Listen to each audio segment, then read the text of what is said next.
ಅಂದು ಪ್ರಭುಗಳು ನಿನ್ನ ನರ್ತನ ನೋಡಿದಾಗಿನಿಂದ ನೀನು ಸದಾ ಅವರ ಚಿಂತೆಯಲ್ಲೇ ಮುಳುಗಿರುವೆ. ಅವರು ನೀನು ಪ್ರತಿದಿನ ಸಂಧಿಸಿದ್ದೀರಿ. ರಾಯರು ಯುದ್ಧಕ್ಕೆ ಹೊರಡುವಾಗ ನಿನ್ನ ಸಂಕಟ ಕಂಡು ಅವರ ಕಣ್ಣು ತುಂಬಿ ಬಂದಿದ್ದವು. ಈಗ ತಾನೇ ರಾಯರು ಯುದ್ಧದಲ್ಲಿ ಜಯಬೇರಿ ಹೊಡೆದು ಹಿಂತಿರುಗಿದ್ದಾರಂತೆ.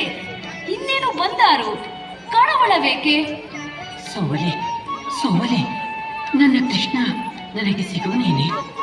ಈ ದಾಸಿಗೆ ಪತ್ನಿ ಸ್ಥಾನ ಕೊಡುವರೆ?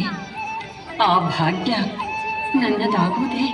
ನಾನಂತೂ ಚಿಂತಿಸಿ ಚಿಂತಿಸಿ ಬಳಲಿ ಬೆಂಡಾಗಿದ್ದೇನೆ. ನನ್ನ ದೊರೆ ಮನಸ್ಸು ಮಾಡಿದರು ರಾಜಮಾತೆ